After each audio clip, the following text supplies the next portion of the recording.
केहू बा हो? हाँ है बोला। अरे चाचा गरीब मनाई बाणी कुछ भीख दे दो। है मर्दवा पढ़ लिख के तुके नौकरी के चाहिए भीख मांगा ताड़े हैं। अरे चाचा का है पढ़ लिख के 8-10 हजार के नौकरी करी कितना कमाए? रोज के 1,000 कमाई ले।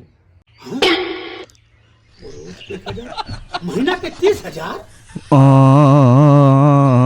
ये बढ़िया धंधा हो बाबू मोर राजा मोर कलेजा। हे बच्चा भीख दे दा, बहुत भूखाइल बाटी। राशन पानी गेहूं दाल 100-200 का नोट दे दा।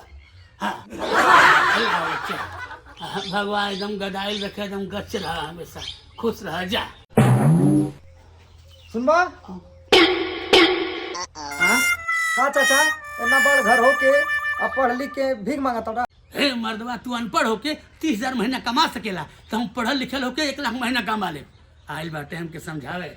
हाँ मर्दवा भीख मांगा तो हमरे घरे का हम पूरा इलाका घूम के मांगे। इलाका तुम्हारे बापे थे, देखिए हमारे के बार उखाड़ लेला।